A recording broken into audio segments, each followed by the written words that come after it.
it's just, yeah.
Our name on the so I think kind of see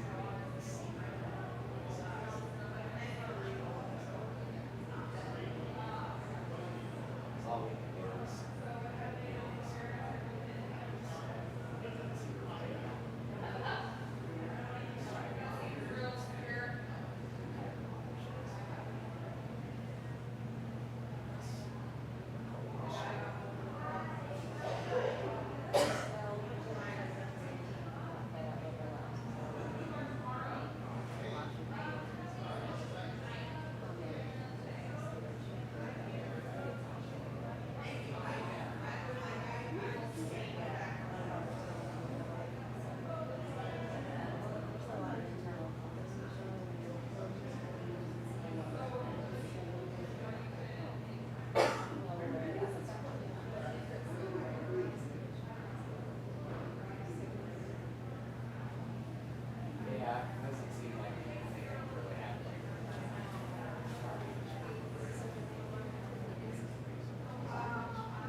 apologize for running late. I wasn't watching the clock. Well, welcome. Welcome to Shotquan. I'm honored to be here. My name is Guy Archibald. I'm the Executive Director of the Southeast Alaska Indigenous Transboundary Commission. We formed 9 years ago as a coalition of 15 of the Southeast tribes. We formed in response to the rapid mine development going on in the headwaters of our transboundary rivers, primarily the Elsek, Taku, Unik, and Stikine rivers. We found that unity is a more powerful approach. It allows us to try to speak with one voice, and it allows us to kind of focus our resources so that the Southeast tribes have a say in what's going on in British Columbia. It's clear that Tlingit, Haida, Tsimshian lands straddle the border, and they're recognized sovereign nations in Canada. So we should have a seat at that table on how these mines were developed. Part of our efforts, in 2016, the state of Alaska signed a memo of agreement with the British Columbian government. And part of that agreement was to maintain the water quality at current standards of any wastewater that comes across the border. So that relies on Alaska having very strict or protective water quality criteria. But what we find is Alaska does not. In fact, the state of Alaska is basically a policy decision that they are the lowest common denominator of all the water quality criteria applied in the nation. And that goes from their guidance just across the board.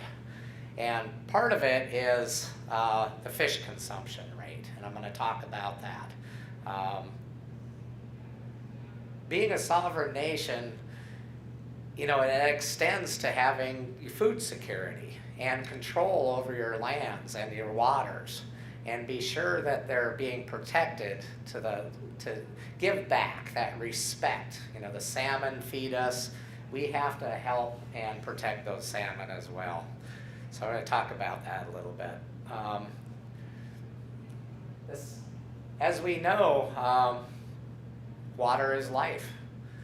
Salmon feed this forest, and they rely on clean water and cold water. And as it is, you know, we have municipal discharges. The state of Alaska took over what they call primacy, or the ability to control the Clean Water Act, the Federal Clean Water Act in Alaska back in 2009. And again, they kind of take the lowest common denominator on protecting human health and the health of fish and everything that lives in the water. And this is a salmon forest. Salmon not only feed us, but salmon are what bring the nutrients back from the ocean. As we all know, it rains a lot here. The rain washes all the nutrients out of the soil, out into the ocean, but it also washes out millions and millions of salmon fry. And they go out into the ocean, they get big and fat, and they bring that all back to the forest.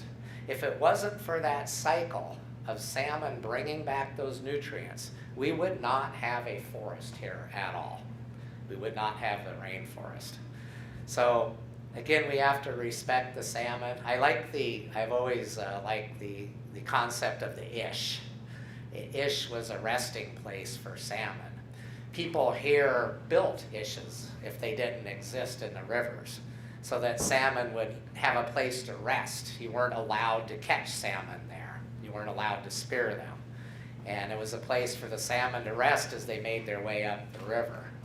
And that idea of a resting place, I think, is kind of what this conference is about. It's about finding that peace, that we know what our destiny is, we know what we need to do, but sometimes we just need to rest, and we need to come together.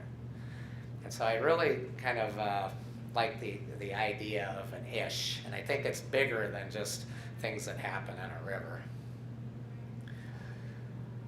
So we know, obviously, and thanks Esther for the picture, Arthur,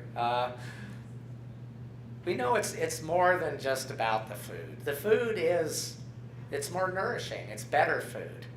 And I don't want to ever give the idea that the foods are contaminated. The idea is that we keep them from becoming contaminated. I would encourage everybody to eat as much fresh, wild foods as you can. They're better nutrition, they're better for your body, and they are the way that the culture becomes alive, and the way the culture is taught to the future generations. Getting fish, putting up fish, collecting seaweed and drying seaweed, all of that, every time I've been around that happening, it always comes with stories. All the aunties are telling us stories, you know, and it's just such a, you know, a lively teaching lesson. And so the human health criteria is a set of chemicals. Some of them are heavy metals, a lot of them are organic chemicals, pesticides, herbicides, etc. They have two things in common. They're very persistent in the environment. They don't break down, and they bioaccumulate up the food chain. So they end up on your dinner plate. EPA has identified about 120 of these chemicals. We know there's hundreds of thousands of them out there. They've identified about 120. Alaska uses a set of about 90.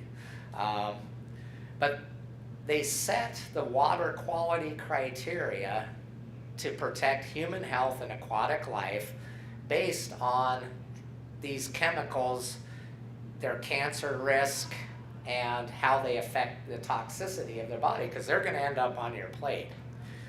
So these water quality criteria is how the state regulates discharges, how much they allow an industry, a mine, a factory to discharge into the water. And these are supposed to be set to minimize the risk, not to eliminate the risk, but to minimize the risk to human health and to aquatic life. They're based on a lifetime exposure, and it includes both the water that you drink and the fish being everything, from seaweed to gumboots to crab to shrimp that you obtain from the water. And this was part of the Clean Water Act, but the state of Alaska runs this show now, and has now for couple of decades. I have to talk a minute about the jurisdiction, because this is going to come up as being very important here later on. The jurisdiction under the Clean Water Act is 3 miles offshore and all the inland waters. So Alaska can't set any criteria for beyond the 3 miles. So they call this their jurisdictional area. Currently, Alaska is seeking jurisdiction over wetlands as well. Army Corps of Engineers now does that. But now Alaska wants jurisdiction over how the wetlands are used and or abused. But this is kind of I want to make this point because it's going to come up here later in the discussion. Now I'm going to warn you, I'm going to show you some math. Can't avoid it. And it's not as terrible as it is going to look. So this is how the state of Alaska sets these water quality criteria. And there's big formula over there, basically broken down into the chemicals that cause cancer, like PCBs, dioxins, PFAS, this and that, organics, pesticides, herbicides. Toxins that don't cause cancer but can still kill you, like lead and mercury, arsenic, things like that. And then it's further broken down into freshwater criteria, because that includes drinking water standards, and then saltwater or marine criteria. Obviously doesn't have a drinking water standard on it. We don't drink salt water. The main thing to see about these formulas is that anything below the line is an inverse relationship. So the bigger the number is, so for instance, FCR is the fish consumption rate, the bigger that number is, the lower the criteria is. It's an inverse relationship. Anything above the line, it's a direct relationship. So your body weight, the bigger you are, the more toxins you can handle. The bigger you are, the bigger that number is, then the bigger the criteria is. So it's an inverse relationship. And let's look at these factors in here. Body weight, it's standard. They use 176 pounds across the board. It's just a standard thing. How much water you drink, again, it's just standard. 2.4 liters a day, or about a gallon a day. The cancer slope factor, that's just for the carcinogens. That is the risk. What is your risk of being to get cancer being exposed to that particular carcinogen. That's set by experiments that were done by the EPA and National Institute of Health. It's already done. The fish consumption rate, that's where we're here to talk about today. The bioconcentration accumulation factor, again, that's determined by experiments. It's just look it up on a chart. The reference dose is for the non-carcinogens. How much lead is going to be toxic to you? How much mercury? Again, look it up on a chart. The cancer risk level, the RL, that is actually a policy decision for some reason. The EPA says this is how much cancer we can just tolerate within our community. The EPA says 1 out of 1 million people getting cancer from eating that fish or drinking that water, we can tolerate 1 out of 1 million people. State of Alaska says, oh no, it's a 1 out of 100,000. They can actually set it down to 1 out of 1,000, and that would be perfectly fine because it's a policy decision for some crazy reason. And then the relative source contribution. So say flame retardants. You know, they've gotten into our water supply. They cause cancer on the rate of, like 3 parts per trillion. But we also get flame retardants through our clothing. The baby clothes it was actually required that they be treated with flame retardants for many years. So there's other sources that are beyond the Clean Water Act jurisdiction. And so we have to factor that in. We know that most of the mercury in Alaska is coming from coal burning in Asia. And the clouds come over here, deposit the mercury. The mercury is transformed, into its organic form in our ecosystems and then becomes bioavailable. So us setting a really low mercury standard isn't going to help what's going on over in China. So they're going to figure that out. What's the ratio? So for instance, an 80-20 ratio means that only 20% of that mercury is coming from wastewater discharges and mines. So they're going to allow 80% more. Again, this is just kind of a policy decision they come by. So currently, 6.5 grams. That's what the state of Alaska sets its fish consumption rate at for the protection of human health and aquatic life. You eat 6.5 grams of fish per day. A nickel weighs 5 grams. So this is, at least for me, it's not even a bite. And you can kind of get an idea of the different sizes of fish here. And we'll kind of come back to these later. And again, the fish models weren't exact, but right now, the EPA says that for populations that eat a lot of fish, the fish consumption rate should be 142 grams, which is more like, it's about the size of a deck of cards, piece of fish. And again, fish being shrimp, crab, seaweed, anything you get out of the aquatic environment. But again, Alaska's at 6.5. Just a quick little note, but difference between biomagnification and bioaccumulation. Bioaccumulation is how it builds up within an individual critter. Bioaccumulation is why you may not want to eat halibut that are 200 pounds because they're old, they've accumulated mercury. If you're a woman of childbearing years, they say you might want to limit the amount of halibut you eat. Biomagnification is how it moves throughout the food chain. Part of the problem, and this is all just normal thinking for indigenous people, the food chain isn't linear like that. The food chain looks like that circle over there on the side. That's an actual study that was done in a marine estuary here in Alaska that shows the connectiveness of all of, well, not all, but about 120 of the critters that live in that food chain. And one thing I want to point out here, and again, this is common knowledge of an indigenous person, is how connected they are. Every dark green circle is only once removed from its neighbor. So if it gets contaminated, it's immediately to the next neighbor. The light green, they're only 2 removed.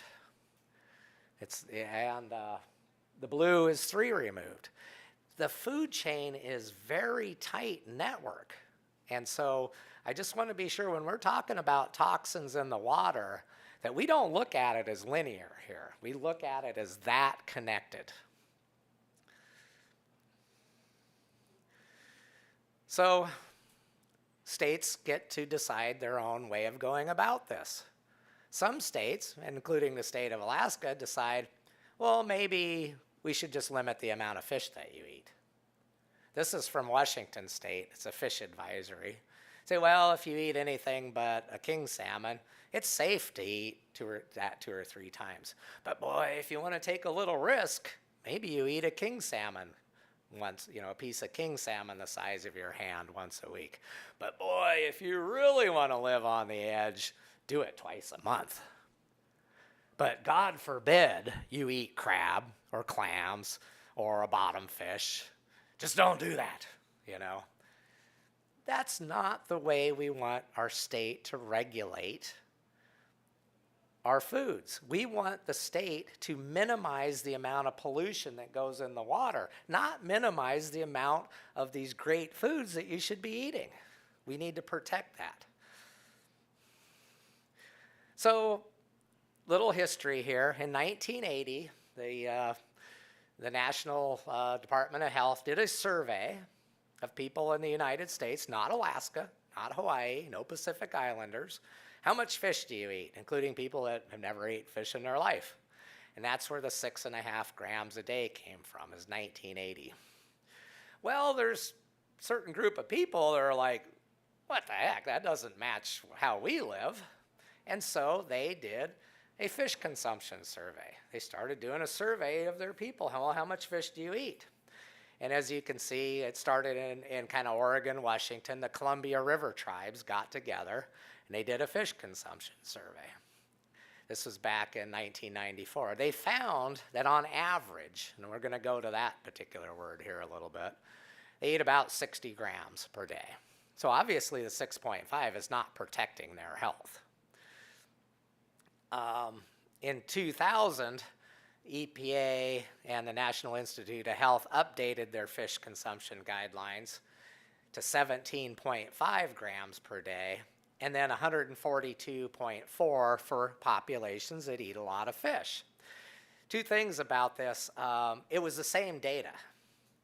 And instead of taking the average, and I'll explain this a little bit better, they took the 90th percentile, the same data. So the question becomes, what proportion of the population are you protecting? The people that just eat an average amount of fish, or the people that eat a lot of fish? So it was the same data, and it did not include salmon, which is, again, we're going to get to that little issue here. And then in 2015, they again updated it, actually included Alaska, and came up with 22 grams per day. Alaska, here, 42 years later, is still sitting on 6.5 grams. I'll take a minute to look at what the Columbia River tribes came up with. So first of all, this is what I mean by a percentile. As you can see, the average was about 60 grams per day. But they decided that what we need to protect is a bigger proportion of the population. We don't want to just protect these people. We want to protect all of these people.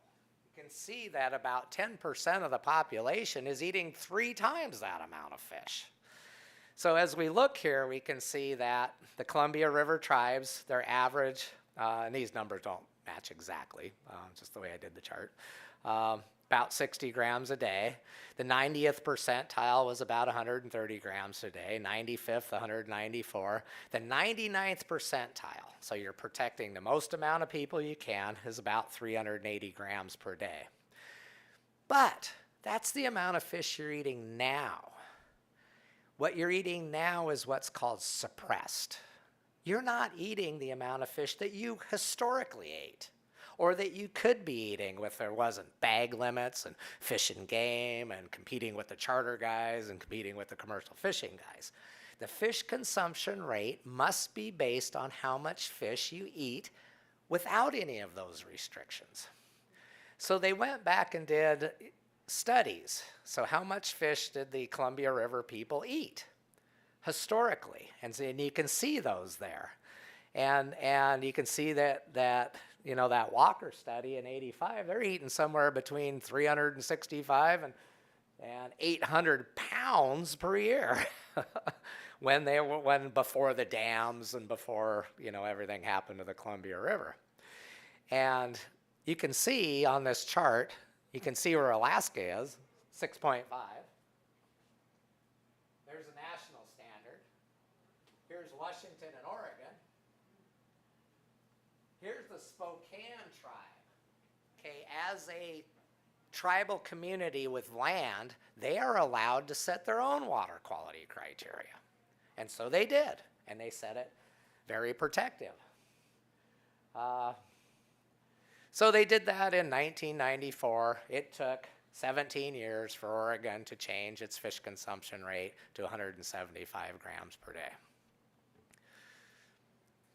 So people in Washington state, populations that eat a lot of fish. Are we seeing a pattern here? It's tribes lead the way. They always have.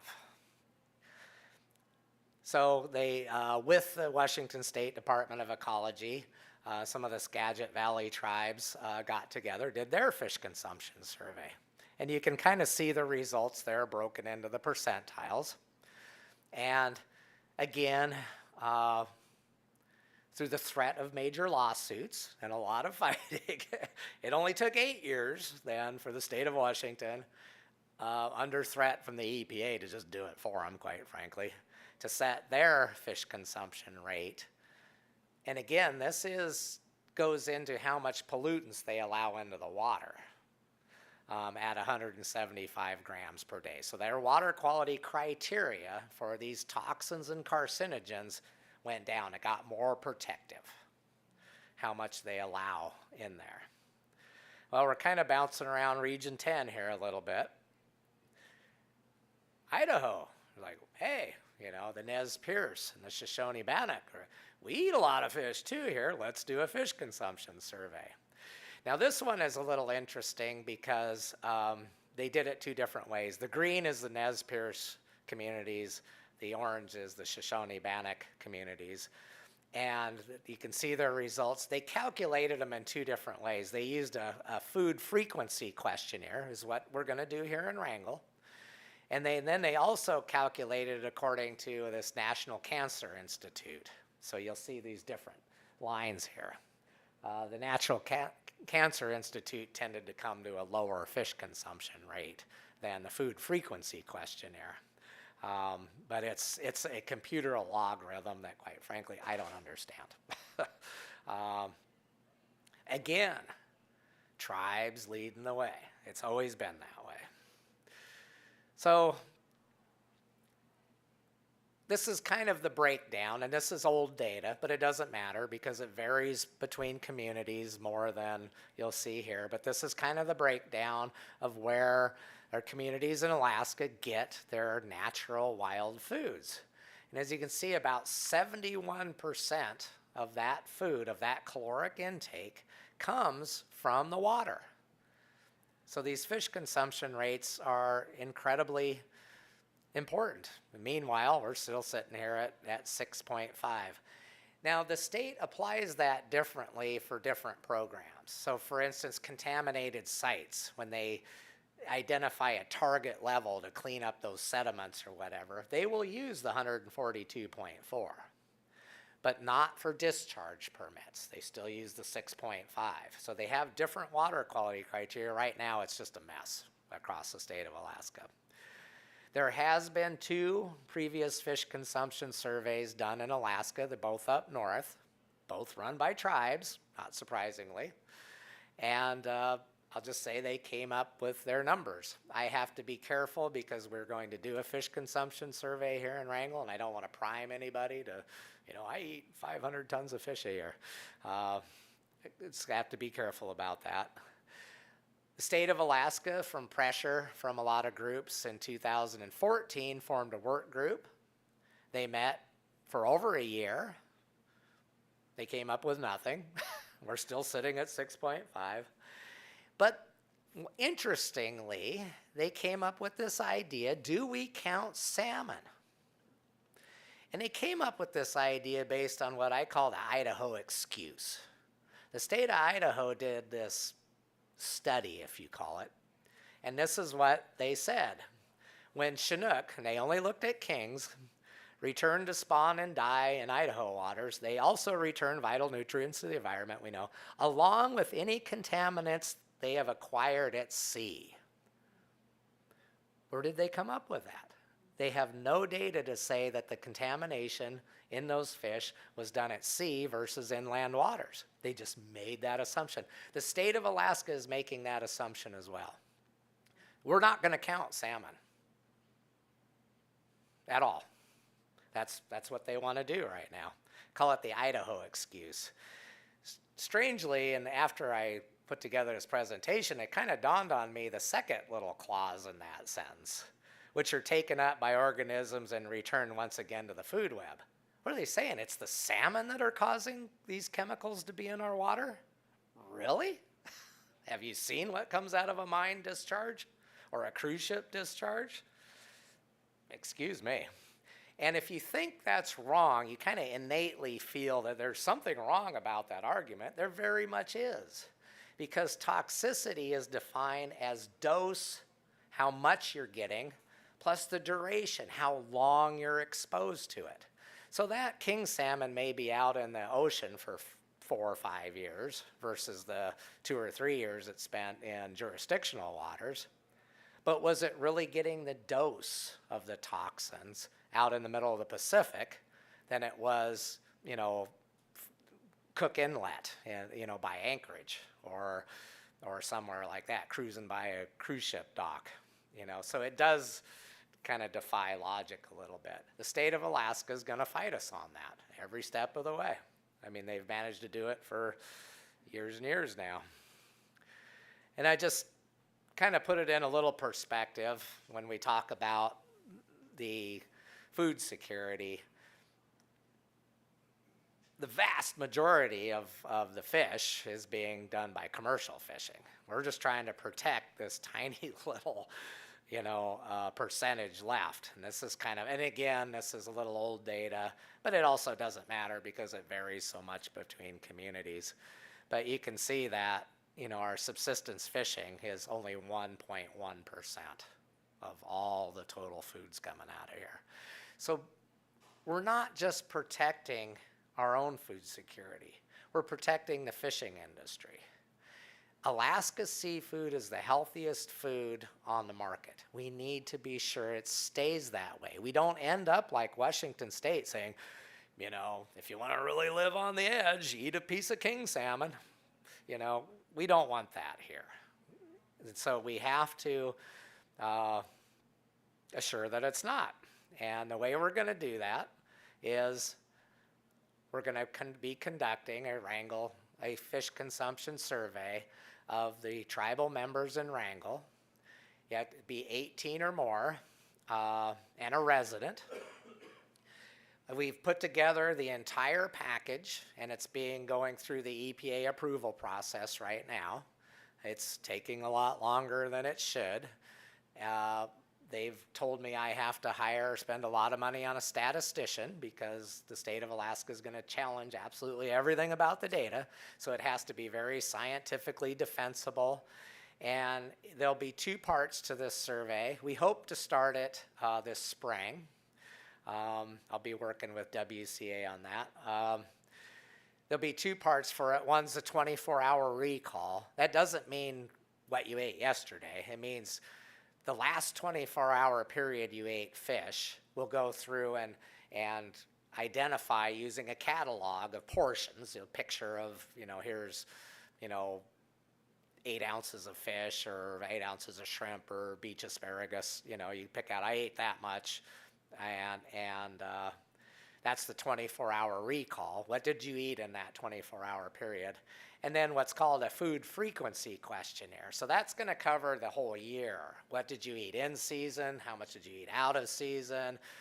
What things kept you from eating more food? Was it the price of gas? Was it the availability of the boat?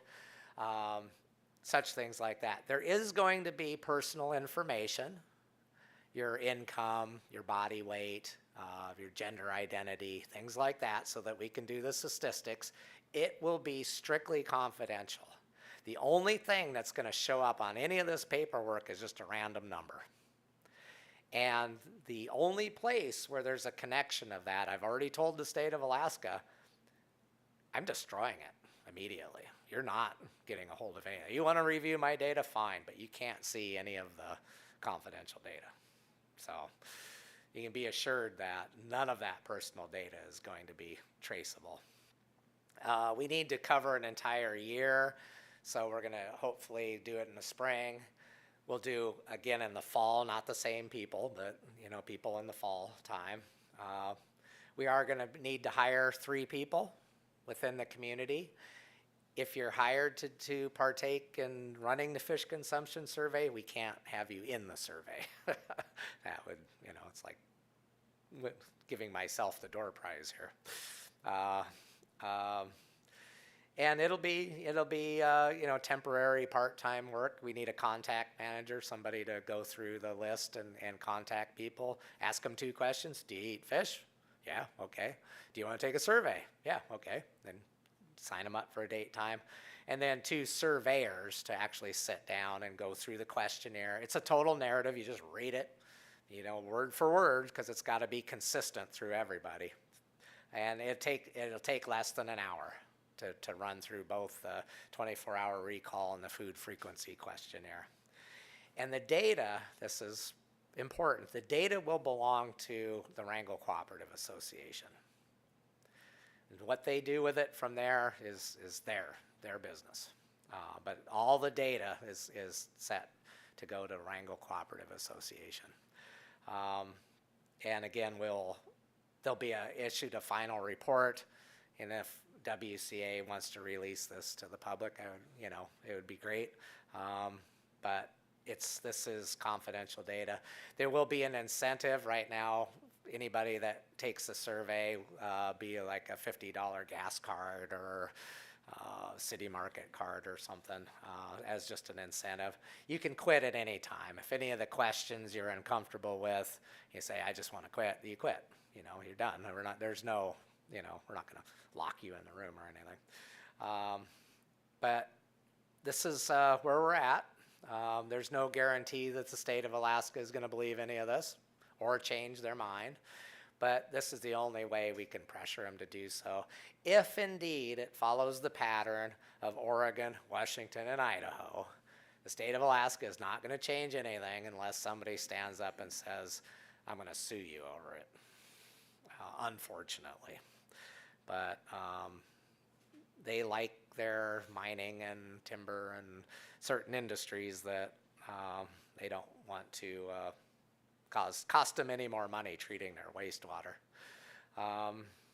And that's pretty much what I have to present to you. I think it's very important that we get this done.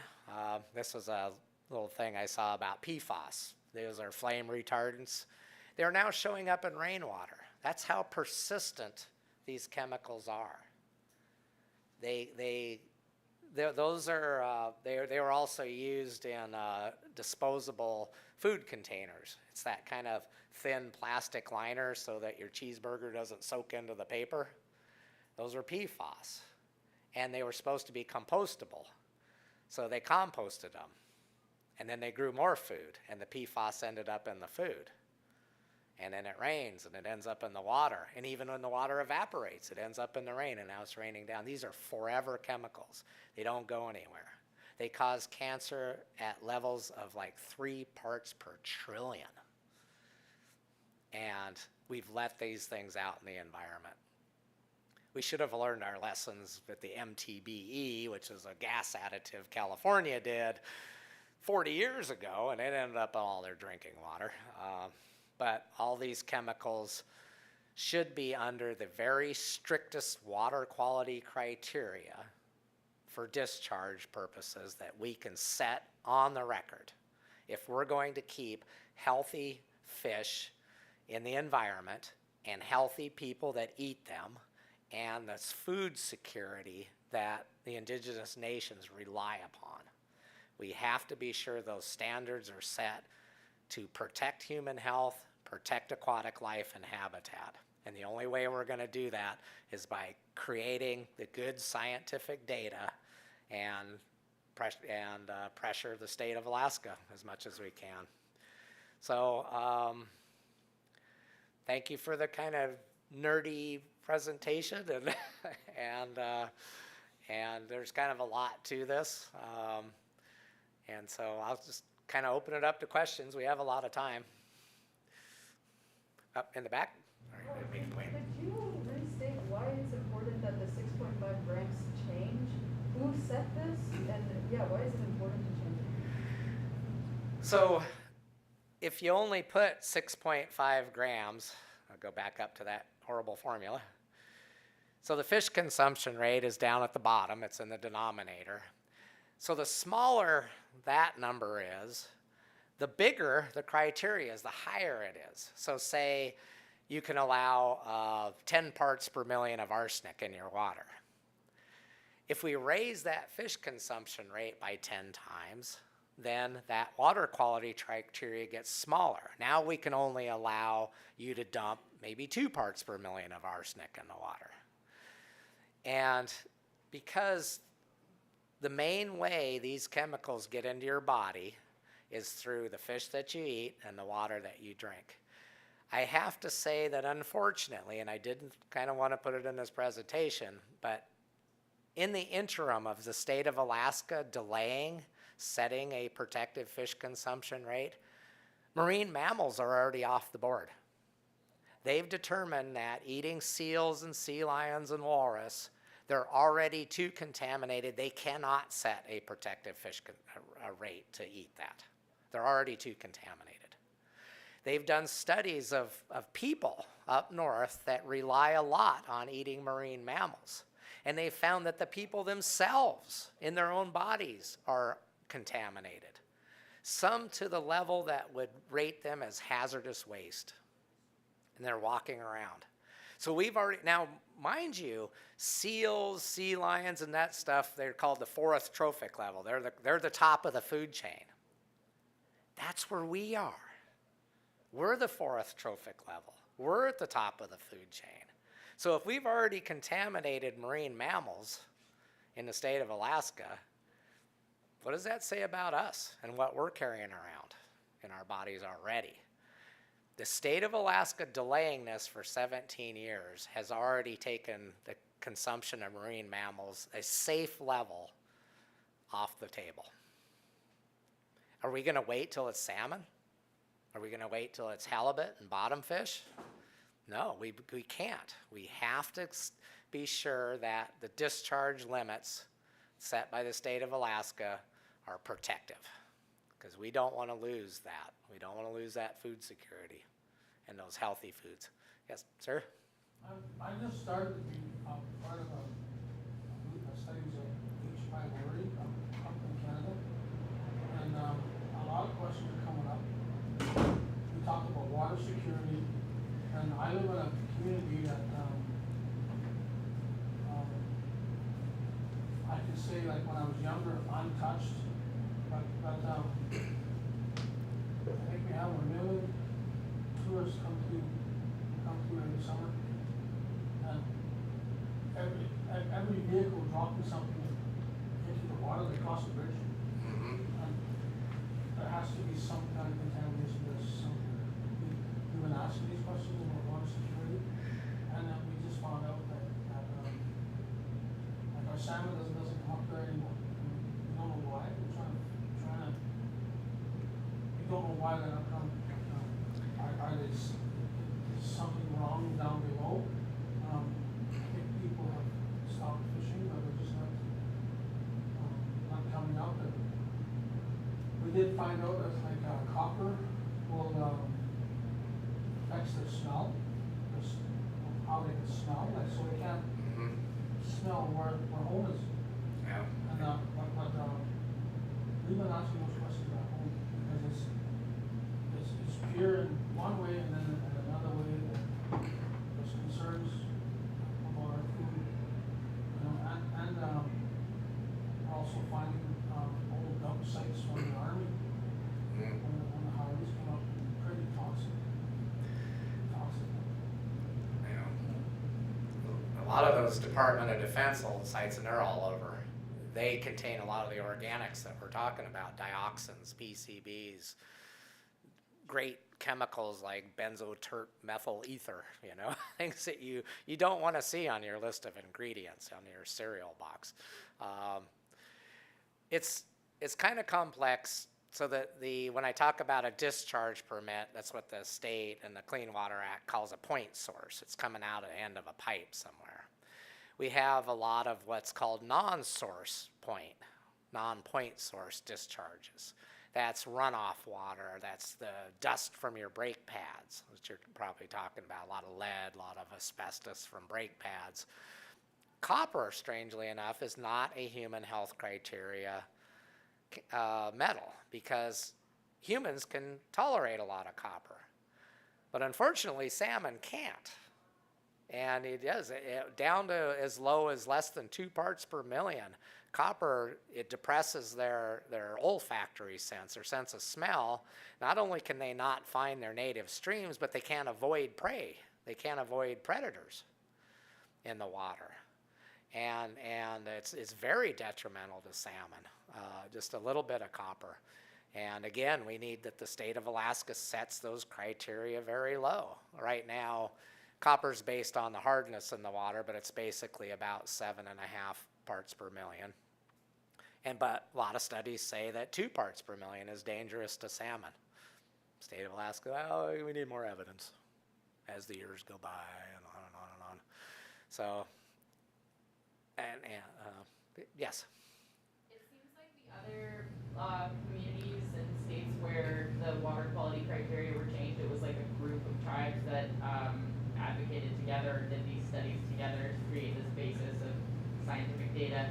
Are you working with other tribes here in Southeast Alaska or throughout Alaska to conduct these seafood consumption surveys? Like, what do you think the threshold for pressuring the state to change that, the 6.5 grams would be?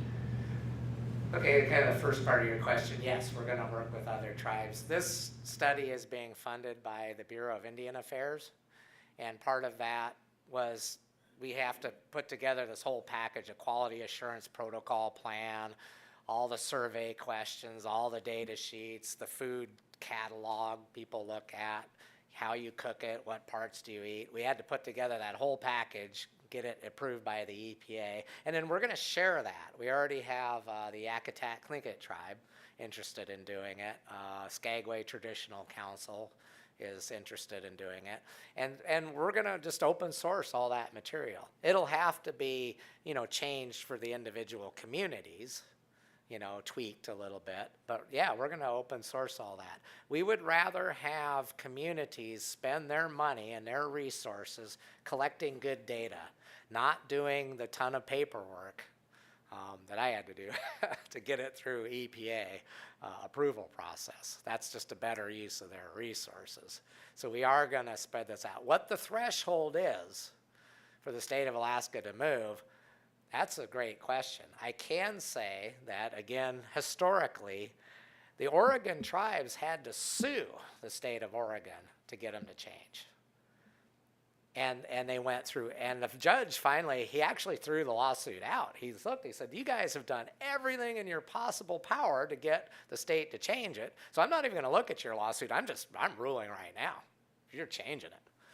Washington State, the EPA stepped in and used their administrative power over the Washington State program, and they told Washington State, you need to pass a law right now to change that. Otherwise, all your Clean Water Act money that you're getting to build stuff, you can say goodbye to it. The EPA had to threaten the state of Washington to get it to change. Idaho, because of their huge commercial salmon fishery,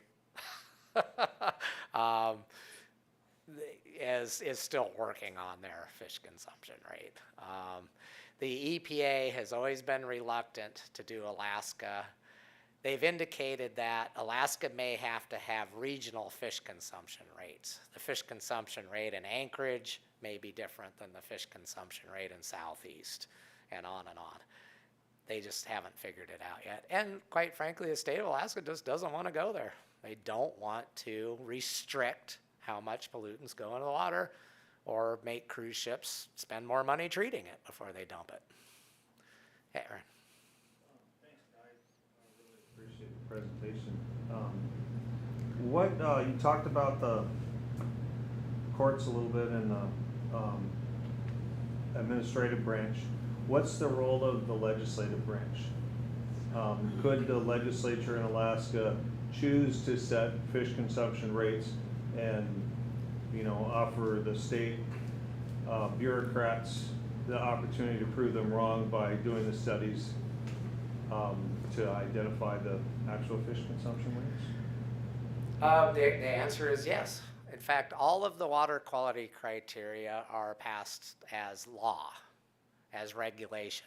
They're under 18 AAC, Alaska AC, yeah, 70, and they set, so like in Washington State's case, the EPA told the Washington State legislature, you have to pass 175 grams per day, otherwise you're going to lose all your money that we send you, all the federal money. The state of Alaska can do that anytime. They can also change the cancer risk level up to 1 out of 1,000,000 instead of 1 out of 100,000. It's a total policy call.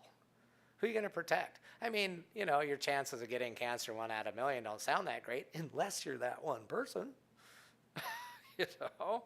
And as we've seen in other studies, a lot of our rural communities seem to have some pretty high cancer rates. And like, what's up with that?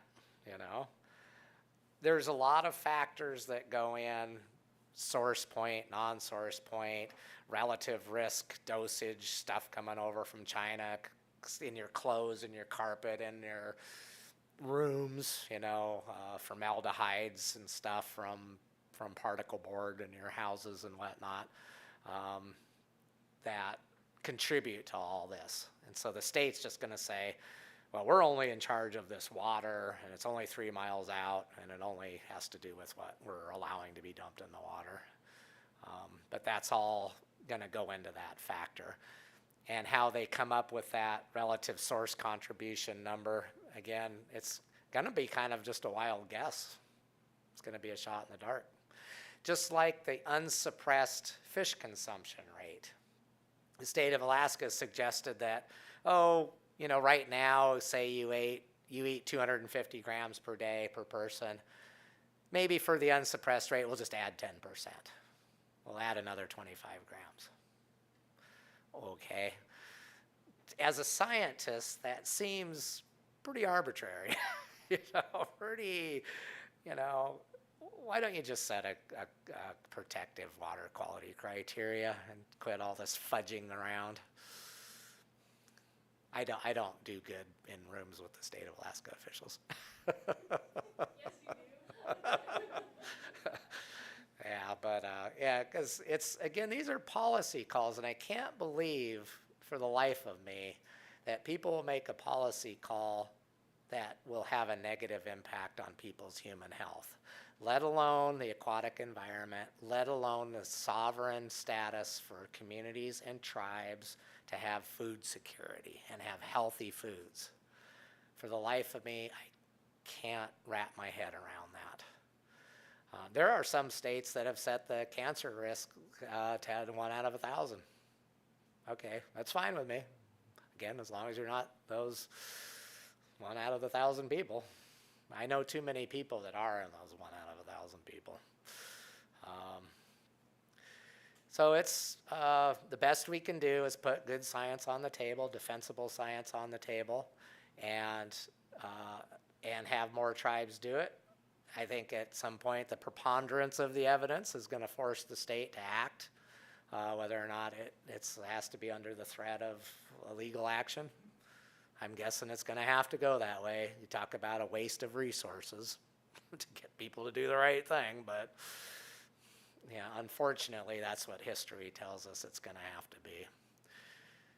I want to add that in 2016, myself and another person sent EPA a letter requesting that they take administrative action, make Alaska set it at 175.5 as an interim rate until such time as fish consumption surveys can be done,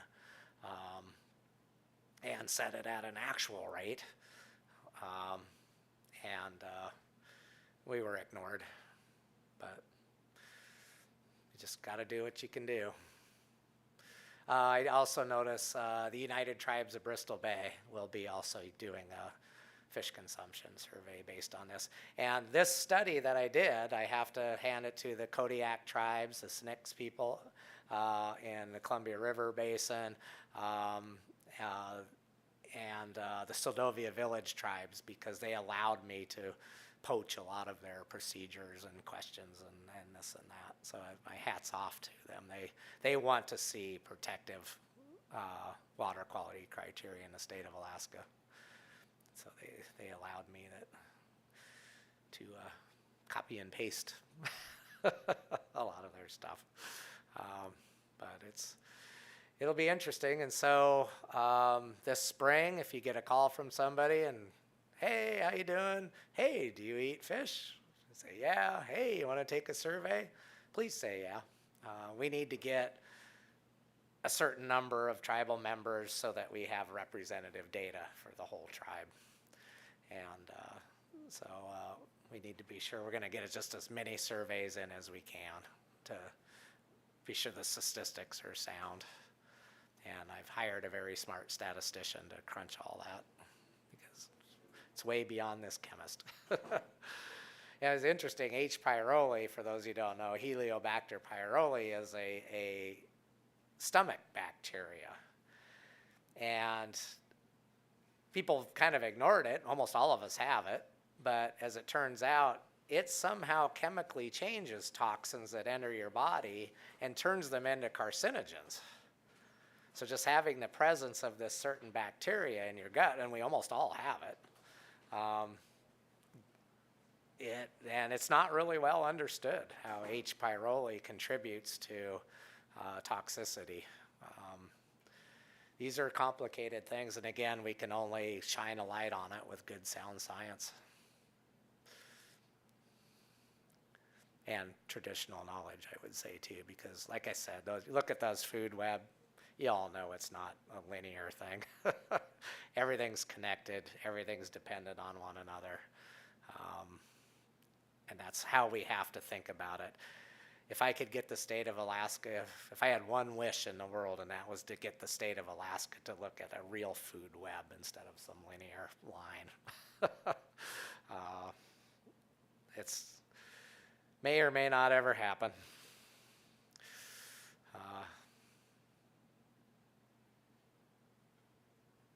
Any other questions?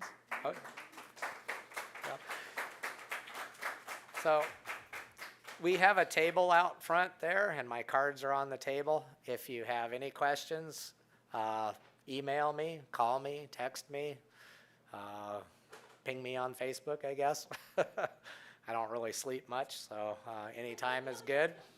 And so, yeah, and participate in the survey. And I won't. Hopefully this all works. But thank you all. I appreciate it. Right. I left all my cards out at the table out there, so if you grab a card. Yes,